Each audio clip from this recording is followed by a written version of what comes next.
Hi, my name is ZaKaiRan, and welcome to another one of my outrageously amazing, insanely enlightening master keys of creation about how to be the unlimited source master of divine creation that you truly are to create joy, love, well-being, and abundance you desire. And you'll find tons more self-empowering goodies to help you become a conscious, deliberate creator of reality on my website at ZaKaiRan.com. Now, this one is a bit more along the lines of galactic history, which I've done a few vodcasts in this realm. This one is entitled The Bermuda Triangle. Bum, bum, bum, bum. A brief ET history in relationship to planet Earth. Now, in my audiobook, ET Human History, I've talked about the characters responsible for this unstable phenomena, also known as the Bermuda Triangle or the Devil's Triangle, that exists in the Caribbean area between Bermuda, Florida, and Puerto Rico, that has been swallowing ships and planes for literally hundreds of years, if not thousands of years, considering this story began long ago in the time of Atlantis, Atlantis lasted over many, many years, but started around 800,000 years ago. Now, this vodcast was inspired by the countless documentaries I've seen about the Bermuda, aka Devil's Triangle, and specifically the best one I have ever seen done by a docu-series entitled Forbidden History that got so close when they talked about Atlantis, but didn't get into Atlantis in any depth, and didn't really get to the truth that most anomalous, paranormal, out of this world, conspiratorial, etc. documentaries get close to, but never go far enough as far as I'm concerned, because people are so afraid of getting into our galactic ET history, as well as ancient civilizations that were established by extraterrestrials. In general, the entire ET thing is still ultra fringe science and science fiction for most people. Whereas for me, ETs, UFOs, etc. are obvious and natural because I am an extraterrestrial. Or you could call me an ET hybrid because my body is human, but my soul is straight up ET. Anyway, I decided to set the record straight based upon knowledge I learned decades ago about the ETs and experiments that created the unstable Bermuda Triangle anomaly. So in this documentary I was speaking about, they got close because one of the hypotheses about the cause of the Bermuda Triangle was a possible energy generating submerged pyramid that may be under the water left over from the Atlantean days, which was close, but they didn't quite get a cigar. And they also explored a secret naval base in that area. Again, close, but close only counts in horseshoes and hand grenades. Now, the reason there is this extremely unstable vortex in the Bermuda Triangle area, and the reason why so many ships and then later planes have disappeared and gotten lost in this area, is because in that area there is, or was, a very unstable rip in the space-time continuum. I say was because I know that the Galactic Federation, a federation of benevolent, cooperative ET races, planets, and star systems, similar to the United Federation of Planets, were trying to repair that rip in space-time. So, where and when did it come from?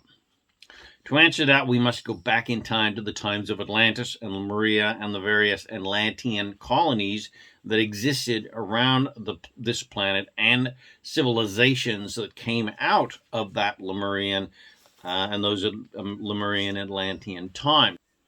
Now, in my ET Human History audiobook, I go into much more detail about the origins of Lemuria, Atlantis, and other sister civilizations that they set up on planet Earth, such as Egypt, Sumeria, the Yu Empire, which was in central China and Tibet, the Rama Empire in what is now India, and the Mayan Empire in Central and South America.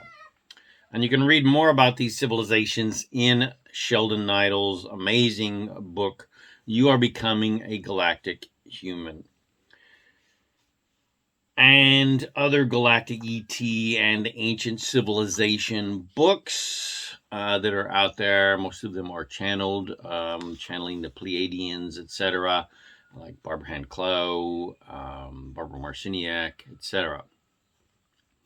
Now, the origin of human and animal life on planet Earth is quite complex, but suffice it to say that the human species is a starseed species, originally created in the Vega star system by a cetacean-type species that previously lived on Earth. They were trying to create a galactic guardian species that would be more centered in love, as the cetaceans are, and to establish this species on Earth. This occurred roughly 5 million years ago, and roughly 2 million years ago, they established a galactic human civilization on Earth based upon the principles of life in the Sirius star system, supported by the spiritual hierarchy, obviously a system that's very enlightened. Now, this civilization and galactic guardianship was established to counteract, so to speak, the domineering attitude of an alliance between two ET species, specifically a race of reptiles and dinosaurs. Yeah, that's you heard right, folks. Reptiles and dinosaur humanesque creatures that exist out there in the galaxy that we refer to as the reptoids and dinoids. These two species dominate a good part of our galaxy and have tried to dominate our Earth many millions of years ago. And the reptoids and dinoids were driven out by the pre-cetaceans who had previously lived and thrived on planet Earth and even cohabitated peacefully with a reptoid dinoid civilization for a long time. Of course, these cetacean beings that I am speaking about were more humanesque land-based beings, not the water-based cetaceans that we know today.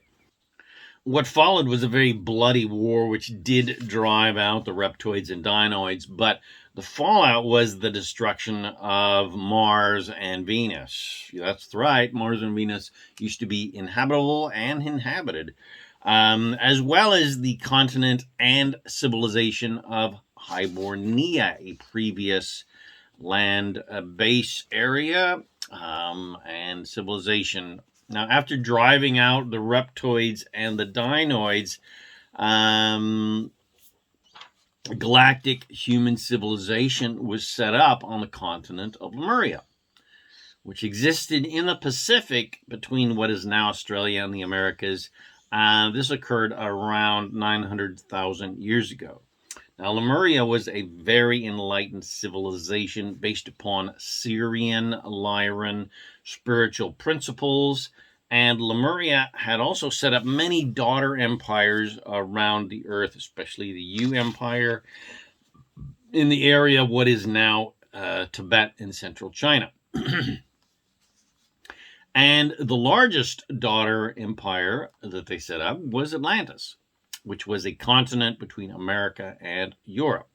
Remnants of that civilization can be seen underwater in the Bahamas. At some point, the Atlanteans began to form their own unique perspective and no longer saw themselves as a daughter empire of Lemuria, but wanted to be a more of a mother empire and subsequently exert their control to the extreme that they wanted to destroy the current mother civilization of Lemuria.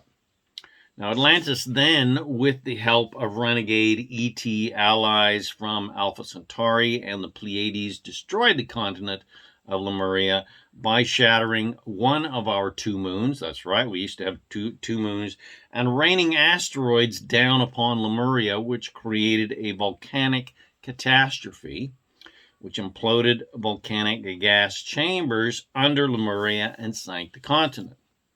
And the remnants of this destruction are the asteroid rings of Saturn.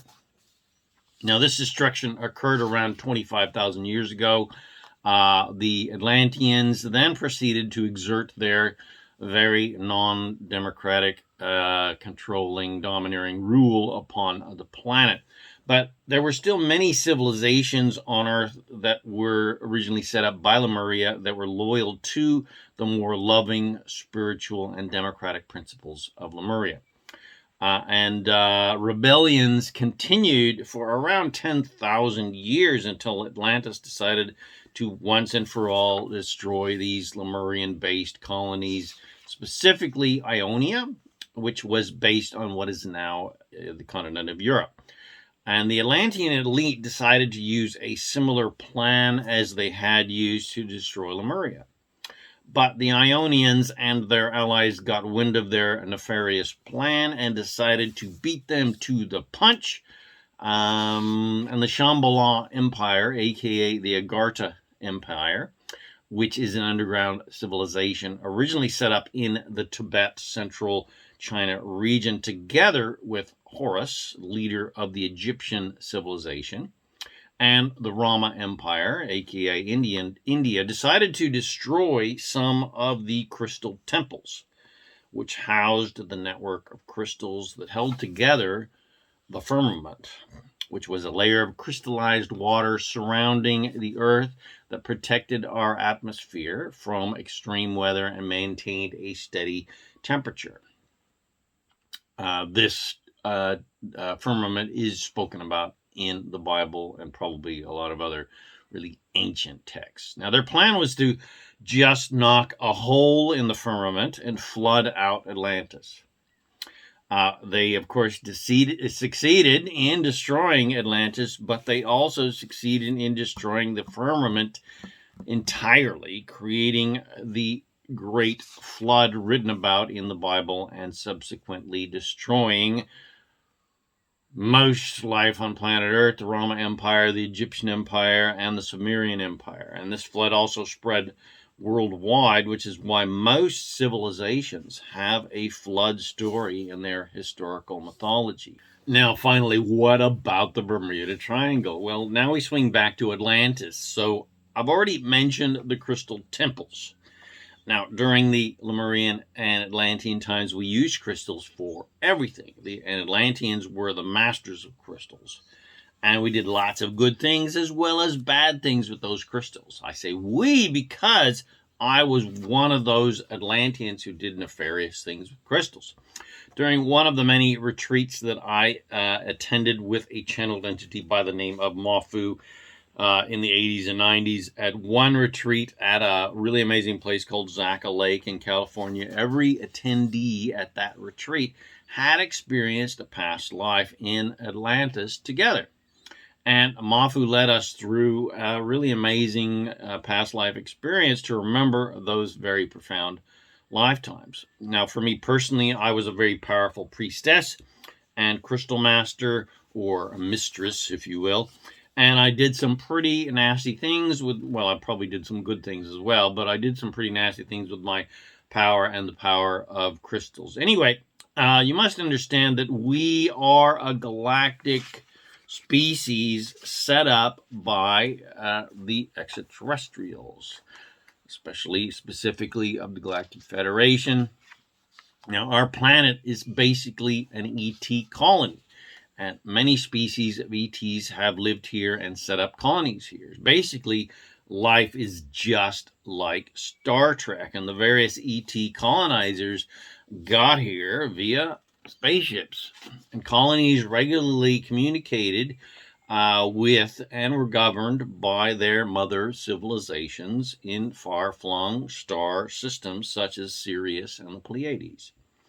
And most of these ET civilizations are members of a benevolent federation of ET species and civilizations spread out across the galaxy. Even many reptoid and dinoid civilizations are joining this federation, the Galactic Federation of Light. So, We have benevolent ETs that are part of the Galactic Federation that commune with the spiritual hierarchy. But just like Star Trek and Star Wars, there are rebel ETs that have their own agendas and like to do what the heck they want. Some of which are beings that are the same species of ETs that are part of the Galactic Federation, but choose to not play fair.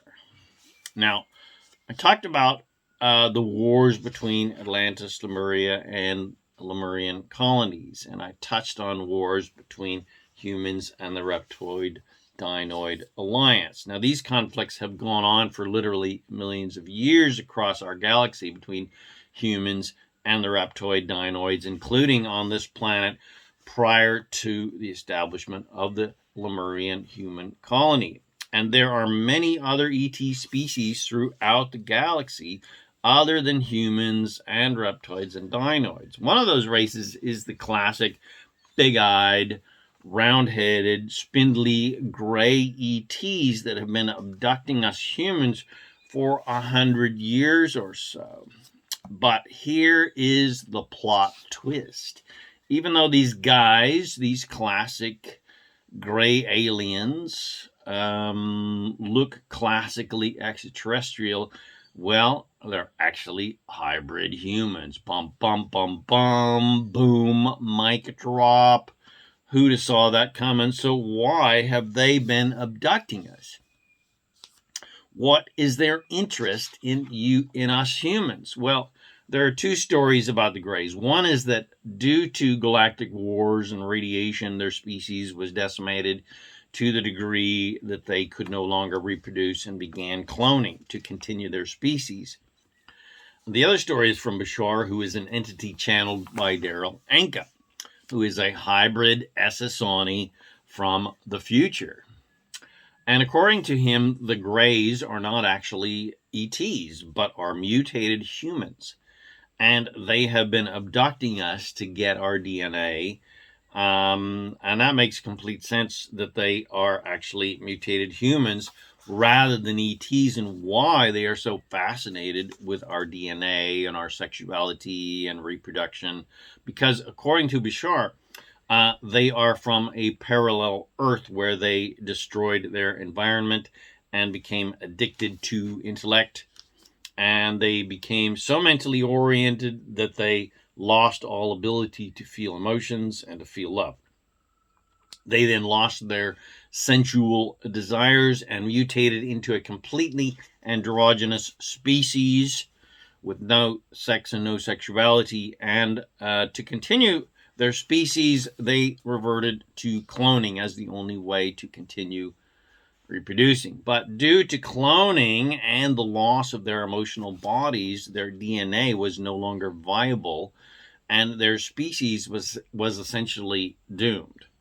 So they set out to try and revive their species back to its human origin by combining our human DNA with their DNA.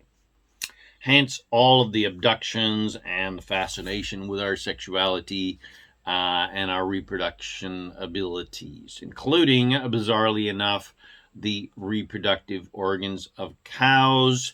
Because if you recall, if you know anything about the history of the 80s and 90s, there were lots of cows as well as humans being abducted, and their sexual organs were basically removed with lasers. Anyway, and they succeeded in creating a hybrid race called the Essassani. There's a few other words for them as well, but that's the main terminology for them. Now, where does my previous dissertation on Atlantis and ETs, etc., and Lemuria come into play? Well, during the time of Atlantis, the gray mutated humans needed to get to our Earth to access our pure human DNA, and they tried to use external Merkaba technology to knock a hole in the space-time continuum to get here.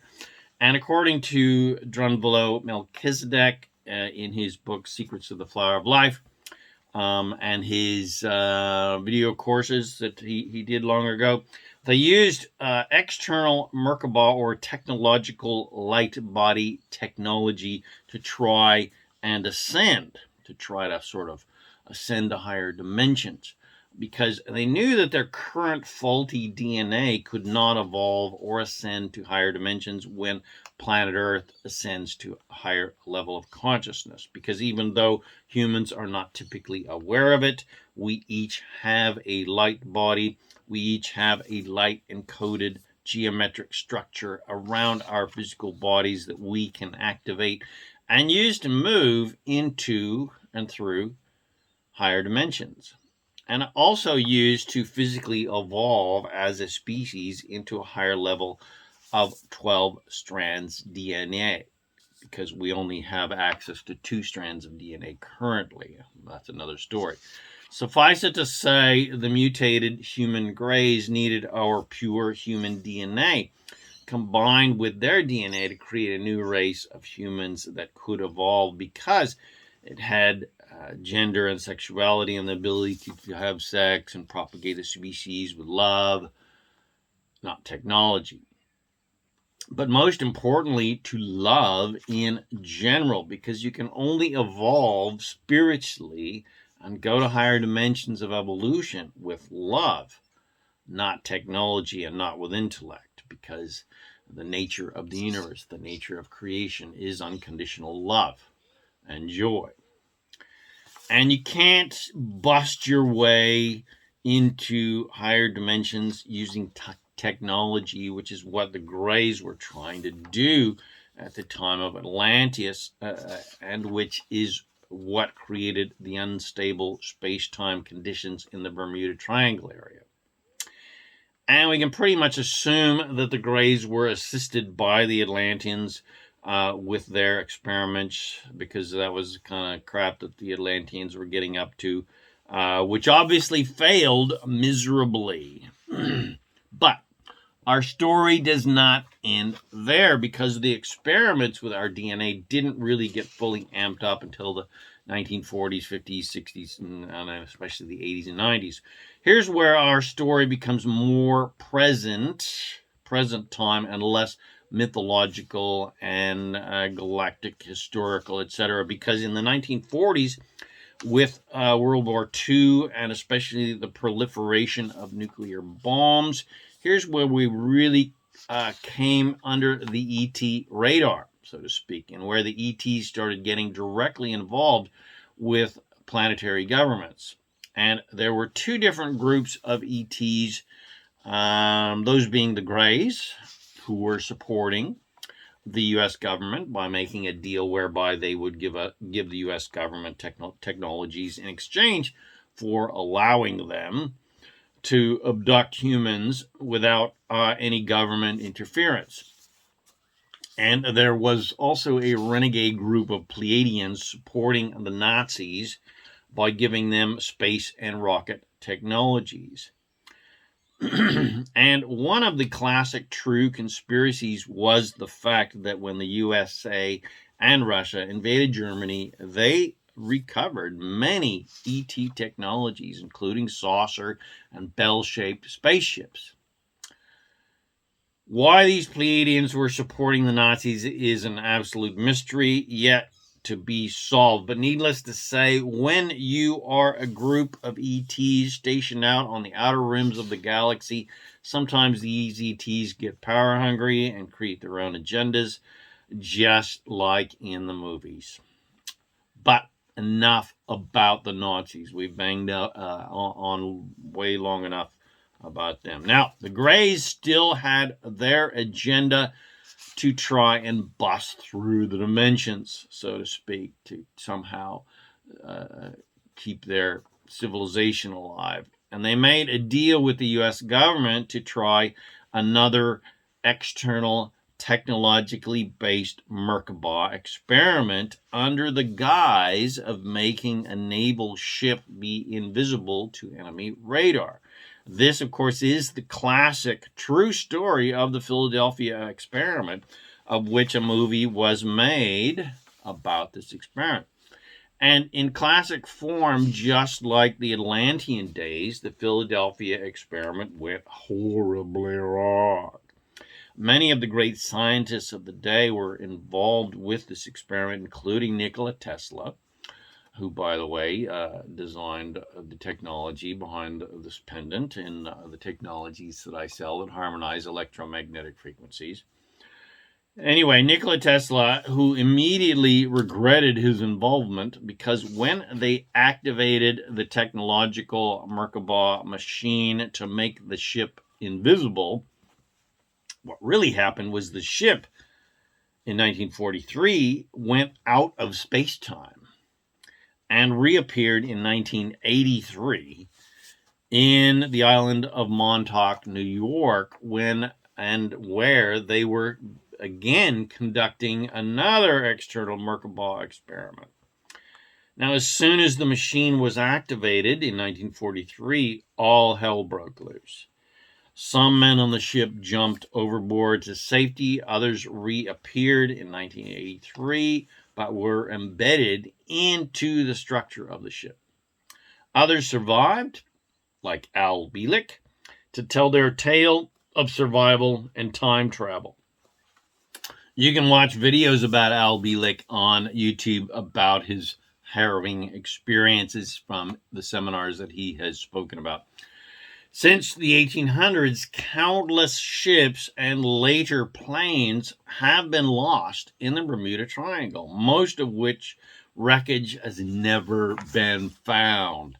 And you can read about where they ended up in the amazing book, Abduction to the Ninth Planet, also known under the name Thiaoouba Prophecy, where a benevolent ET race transported the author, Michel Desmarquet, to a planet and dimension where the ship's planes and survivors ended up after they were transported through space and time to this planet.